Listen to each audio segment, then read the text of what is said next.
get knocked down, but I get up again. You're never. Good morning. Today is Thursday, March 11th, and I'm proud to bring you today my interview with Senator John Mannion. A little note about this interview: it was taped yesterday afternoon, and since then, some things have changed, namely with Governor Cuomo and the surrounding scandal that has uh, enveloped Albany. Um, and as I always do, I give my guests an opportunity to talk more than me questioning. And in that interview, right at the top of the interview, you'll notice that I give him the floor to talk about Governor Cuomo. And he, during that interview, said that he was for an investigation to continue, but he was not calling on the governor to resign at this point, but said the charges were reprehensible and very serious.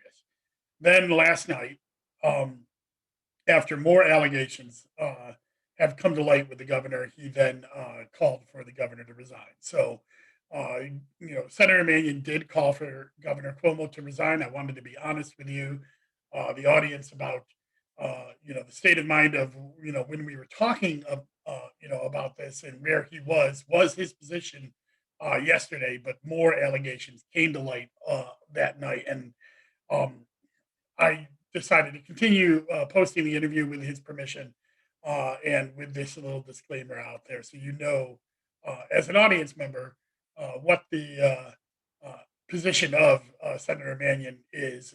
He did call for Governor Cuomo to resign late last night. And,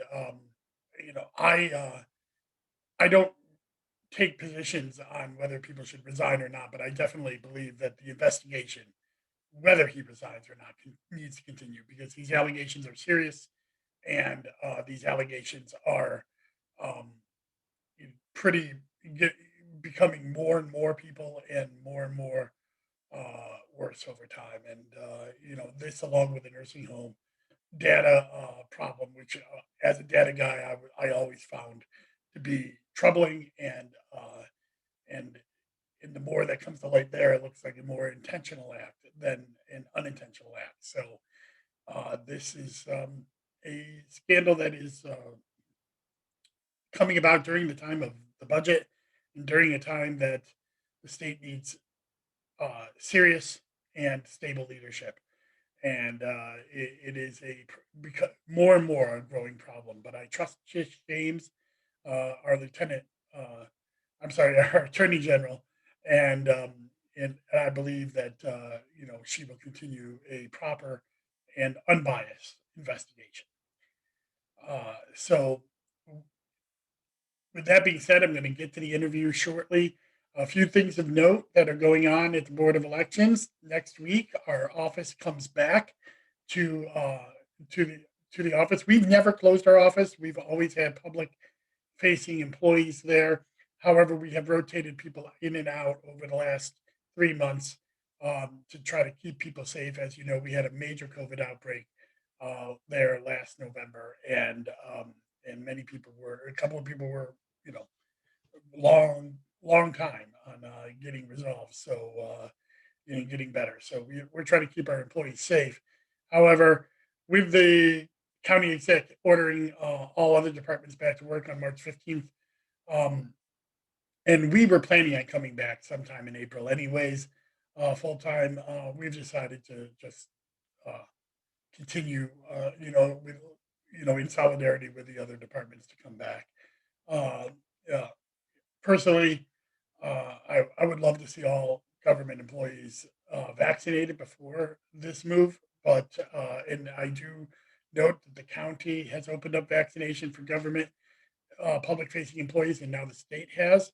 However, getting those appointments, getting vaccinated, and being, having those last 2 weeks after that last shot, it's still going to be about 6 weeks away for most employees. So I'm a little worried, but we will be monitoring stuff at the Board of Elections, and we still have the ability to start working from home if both commissioners agree on that. So, um, you know, I I I hope that we are doing this in a very safe and non-rushed way. I can only speak for the Board of Elections because that's the department I run. I think we are. We have things in place and proper distancing in our board. Um, but that being said, um, we will be back in the office on Monday. And petitioning continues. So please, if you're a Democrat in Onondaga County, reach out to the party if you haven't signed a petition, because it's harder to get petitions now during this pandemic, and this is the only way to get Democrats on the ballot. Or you can reach out to the campaigns that are in your area, and if you're not sure, uh, go to OCDC's website. They have a list of the candidates. County Board of Elections won't have a list of candidates until those petitions are turned in on March 25th, for any party. So we can't post anything there as well. And so with that, um, I'm happy to bring to you my interview with Senator John Mannion, representing Senate District 50, newly elected, going all the way around the city of Syracuse from Clay, all the way around the southwest side of Onondaga, and a little bit of the north portion of Syracuse, and all the way over to Manlius and DeWitt. So he has a weird district, a fun district, and I think he's been doing a lot of good in Albany. So enjoy the interview. Bye bye.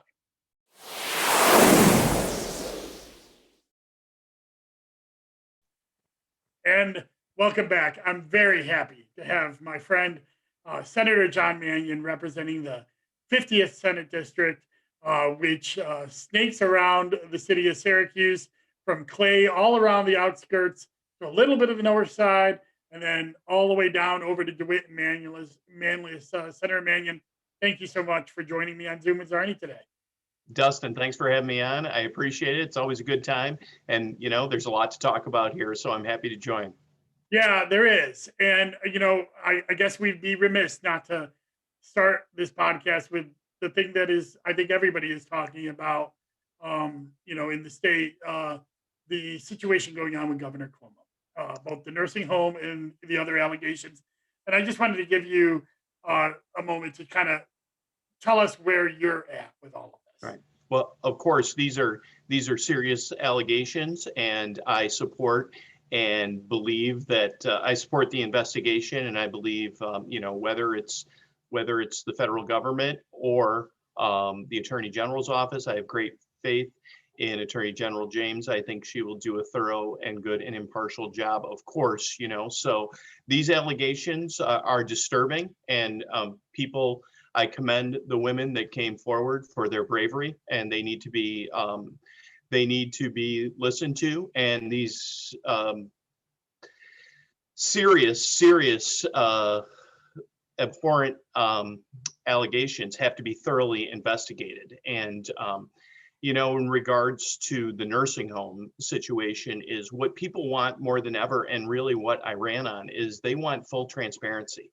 They want to believe that when they send somebody to Albany or Washington or the county legislature, that they are going to be transparent. They're also going to be true, to their word. And what we've seen is not that. It's clear. And I watched Senator May when she was in office for 2 years prior to when I took office. And, she was a very strong advocate and pushed very hard. I watched some of the attacks on her that I believe were completely unfair. And if there was greater transparency coming out of the executive office, we would be in a better place. So, I ran on accountability, and I think we have to restore faith in not only government, but our elected officials. And we're going to get there, I believe. And those investigations are going to be helpful. Yeah, it's been a trying time for New York, and I think that's where we're at right now is the investigations going forward, and I think that's very important because we have to have transparency in our government, and that's where I'm at as well. But speaking of where you're in Albany right now, and what has it been like to transition? You're a freshman senator. You had a very long post-election process, but you got in there a little earlier than most people. So, Yeah. What's it been like in Albany? It's exciting, it's a lot of work, but I'm used to that and I chose it. I'm excited to do it. I have a great team helping me, of course. And, legislation and the budget, these things move very rapidly. You have to be on top of it. You mentioned that I'm in Albany. I feel it's important, even though we can work remotely. And of course, we want to be safe and there's not congregating in the Senate chamber. They've done an excellent job to make sure that safety is a priority. But I feel that it's really important to come to Albany when session is happening so that I can converse with my colleagues. I can talk with my team that is in Albany. And, there's a lot of work here. I think some of the successes, if I can call them that, or victories that we've had in the first 8 or 9 weeks here are because I have a great team and I'm able to communicate with them, be they in the district or Albany, and get a lot of work done. You mentioned coming in a little bit early. I'm thankful I had those 2 weeks because it really is as simple as getting your forms in, making sure you know how to use the phones, know how to use the copier, and that's just the small stuff. Then we got the big stuff with the speed and the volume of the legislation that's going through, including the budget, which is absolutely, a very high priority, if not the highest. And you've been made chair of the disabilities committee. You've been pretty active in passing already a lot of different legislation to help that community. Why has that been so important for you to be Yeah. involved in that community? Well, I have I'm tremendously appreciative and of leader Andrea Stewart Cousins. I have great respect for her, and the fact that she entrusted me with this committee means a lot to me. I have members of my family in this community, in the disabilities community, and I've seen the good when quality services have provided for them, and with that comes funding. Outside of the legislation, and I did get a bill passed that prevents a rapid closure of facilities, pushes it from 90 days to a full year. But beyond that, it's been advocacy for the disabilities community to make sure that they are prioritized when it comes to vaccinations. And, if you have a family member or you work in this world, you've seen what has happened to rate cuts over the course of a long period of time. And these services are so essential, and we're really and many of these organizations are at a breaking point. So the fact that this is now a standalone committee is important, and the fact that as I said, Andrea Stewart Cousins, who is a fantastic leader, who does lead with honesty, transparency, and integrity, the fact that she entrusted me with that role means a lot to me, and I vow to not let her or the people in this community down. You've also been, working on bringing back high school sports. You're a former teacher, and obviously the situation around COVID-19 and vaccine rollouts and you know variant strains of the virus. This is all complicating our daily lives. It's been a year now. Like this is the week, right? That things really change for most people in the United States. And of course, high school students, have seen their whole worlds crumble. So what are you doing on that end? Yeah. So you're Dustin, you're absolutely right. I came from the classroom. I was a strong advocate, and I think there's many out there at West Genesee and other places that would know that I put the emphasis on safety of students and safety of staff, and still trying to provide, an enriched education. But as you said, we know a lot more about the virus now than we did before. We also know that safety protocols are essential and that nobody follows them better than our students. They really do. So it's not something I took lightly. I did advocate for, fairly recently that we allow for it to occur. For the students that are in their high school years, this is their only time they can do this. And of course, the students and the parents, coaches, and school districts do still have a choice to not participate. So we are not forcing anyone's hand, but I think the time is right. And honestly, some of the stories that I had heard about people or families that can afford to send their kids to club sports or travel programs, they were doing that. So, I wanted to advocate in a safe manner, and I believe that that's happening, to allow these kids to have the opportunity. They've lost so much over the course of a year. I think it was time. You were also pretty vocal about the orange zones and the restaurant situation regarding COVID, and that's thank thank God it's been better. It's but why? What was your take on that? Why were you so vocal about that? Right. So I don't want to name names, but I represent parts of the area, and I actually, in some ways, my advocacy was not about the actual 50th Senate district. It was more about the region. And what I think happened was these zones were drawn, and they were drawn with good intentions. Then we went through a time where they were forgotten. I met with many of the restaurant owners, and they were frustrated with their communication with the Department of Health or the executive office. They couldn't get an answer to see if those numbers were going to be adjusted. And I just know from either anecdotally or personally that people were still choosing to go to places. They were just going somewhere outside of the orange zone.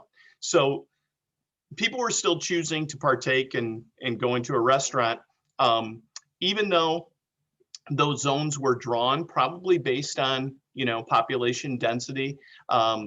It really mattered if the places of business were carrying out safe practices or not.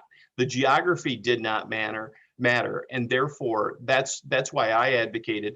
And many of these restaurant owners are really great partners, some of them for generations, that contribute so much to the community, that give of themselves to these organizations, that are there when the community needs them, and they're struggling, and they're still struggling.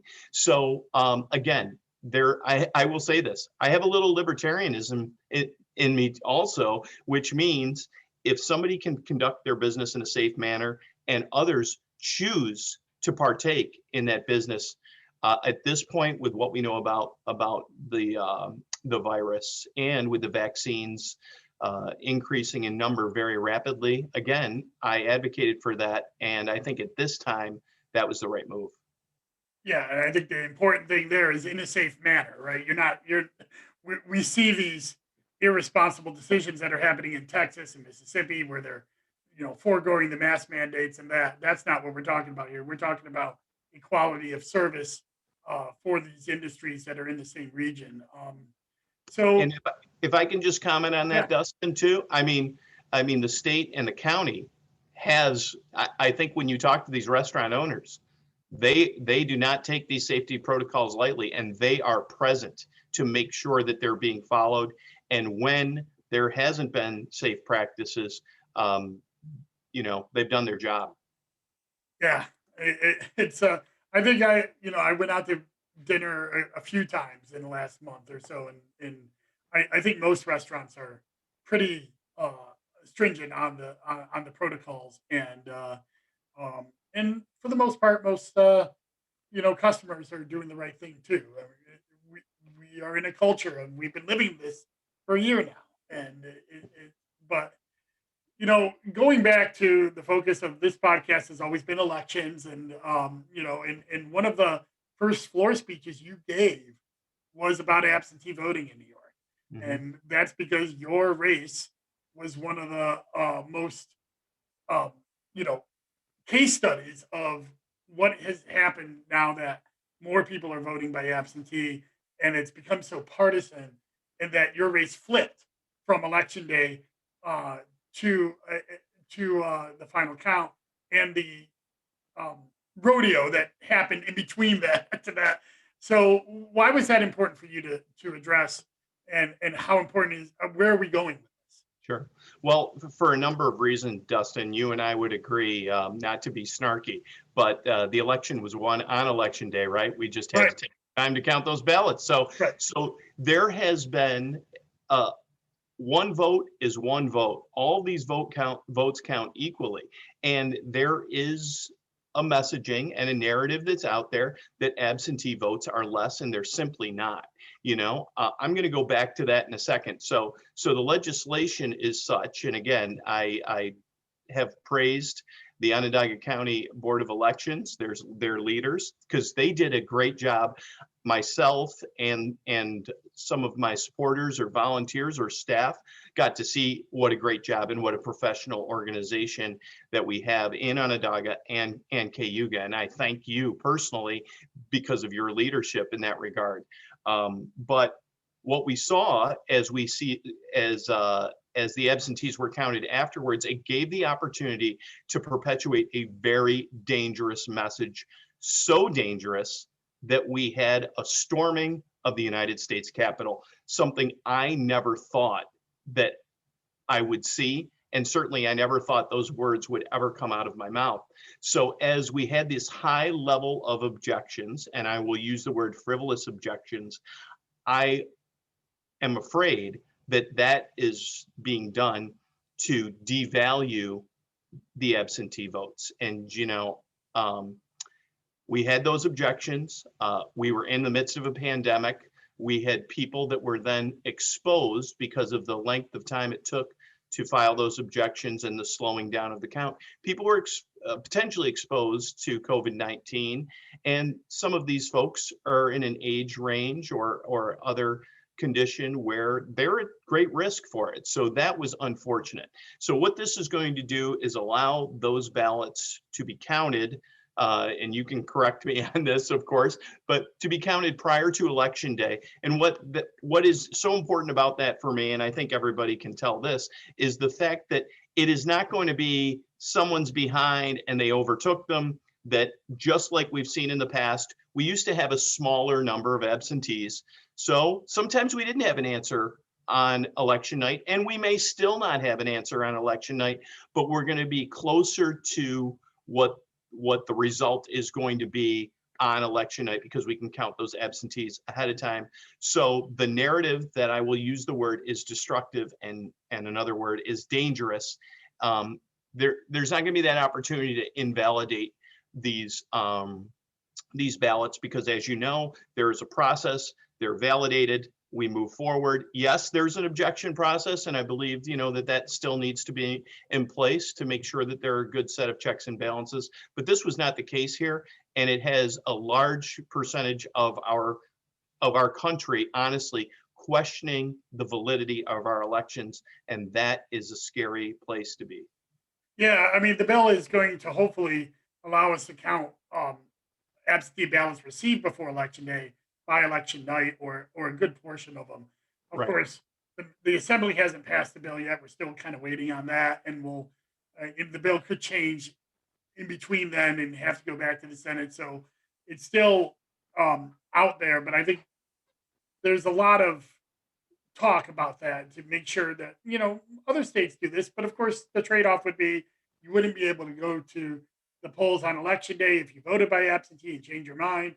I think that's a small trade-off. Very few people do that, Right. especially now. And most of the people did that because they thought their vote wasn't going to count on election day. So I hope something gets changed. And I appreciate your comment there because I think I talked about it like we're done, and we're not. We have a ways to go. We got it through the Senate. So I appreciate that clarification because I'm not sure exactly what phrasing I used, but I appreciate that. No, Yeah. I think it's just important to remind people that like the Senate has been ahead of the Assembly, which is a credit to the Senate. But when we talk about these legislative changes on this podcast, it's not in stone until the governor signs it, and so we have to we can talk about these changes, but there's still time for input on these changes as well. So, Absolutely. and now finally, we're getting to budget season. Mhm. You're, next week, we hope the one house budgets are set to be released, and just in time, we got this. The American Rescue Plan by President Biden and the Senate and the House Democrats without a single Republican vote. Pass through to help deal with some of our budget uh, shortfall. How important was that? What is it going to mean for everyday New Yorkers, and what do we still need to do to Yeah. get our budget to take care of all of New York? Sure. So the first thing is we're all grateful because we had been bypassed to make sure that especially our counties, our cities, our other municipalities get the dollars that they need. Outside of that, those federal dollars that are coming, we need help in disability services and long-term care services, our hospitals, our education, healthcare. We could keep going. So that's great news, and we prepared. And we first of all, I have to say this before I forget. The Senate will have their one House budget done on Friday. It has been, certainly a learning experience, but I have great colleagues and there's great staff and a lot of work and a lot of hours has gone in to try to get this right and make sure our priorities are out there. But we'll have our one House budget done on Friday for sure. What do we need to do to make sure that we can continue to provide services for New Yorkers? We know New York is a high tax state. It absolutely is. We want to make sure that we can provide those services without the burden going on to the middle or lower class with the working people of New York State. And, when I was running, I ran on this, that, there is a group of ultra wealthy New Yorkers that have benefited greatly from the systems that New York has in place that have seen some favorable changes. They've seen favorable changes to those tax codes over the course of a couple generations. And I do believe that there is support there to bring them back to just a little bit back to the level where they were so that they pay their fair share in a contributing factor to make sure that we don't continuously have these budget issues, that we can properly fund education, healthcare, and the services that some of our neediest people need. I do think we're going to see movement on legalization and taxation of marijuana and also mobile sports betting. And again, it's a lot to do, but it's important work. And we want to make sure that we live in a sustainable New York as we also transfer to a green energy world and one where broadband reaches across the entire state. I think there's opportunity to make sure we meet those goals. And I'd be remiss if I didn't personally lobby you for election funding. Yes. I can't let you go. I do believe that unfortunately we live in a county that the county budget is one of the worst in terms of per voter spending and per voter full-time representation at our board, and it creates a giant disparity across the state. So I've always been an advocate of some minimum funding that comes from the state and some minimum standards for the counties, and I hope that we can continue to work on that because Yes. it is problematic, and as we add these reforms, which are necessary and good, Right. we need to support them with people as well. Absolutely, and I apologize for the omission, but that's exactly right. For the size of our county, and we showed you showed what we can do, that it can be pulled off. The fact that we had a very high number of absentee ballots, we had several different processes that you had to go through, and in the midst of a pandemic where you couldn't congregate, people were working remotely. I think I have an understanding of the lengthy hours that you and your team has to work, especially as we lead up towards election day, but much further. I was happy to vote for many of those election reforms, but they have to be funded, is absolutely right. If we want to expand the hours on the weekend, or we want to expand the number of sites, and that is good. We do not want to, what we've seen recently, try to restrict or suppress voters. We want to give voters every opportunity to vote and participate in our democracy. We have to fund it. That's a good reminder. And I know and already have seen that when the one House budget comes out, that is a priority also. Well, that's great news to hear, and I'll be looking for it. Yeah. Senator Mannion, thank you so much for taking time out today to talk to us, and we'll have you back on sometime later this year after session's over. But obviously, we have a lot to see this year with the budget and then redistricting and who knows where everything's going to stand. So we'll have a lot to talk about. There's a lot to talk about. Thank you for giving me the platform today, Dustin. It's always a pleasure. And of course, thank you for everything that you do. And thank you. And next week, I will have on Zoom with Czarny, Onondaga County Comptroller Martin Masterpole. We're going to talk about the state of the county budget as it will be closed by then, and where in his first year, a full year in the job, a little bit over now, a full year in the job, and it'll be his first time on Zoom with Czarny. It's kind of funny that that happens because him and I have been tied together in the paper many times, but we've never had an opportunity to sit down on Zoom and Czarny and talk with you. So, and of course, I just released on Wednesday my Wonky Wednesday with the town of Geddes, hometown of John Mannion. I made a mistake on that in Camillus, but that's his hometown. That was just released. Next week, I will be doing the town of Lafayette. And of course, Commissioner and Carr on Tuesdays and everything. Wear a mask, stay safe, stay as distant as possible. And if you have a chance to get a shot, get the shot.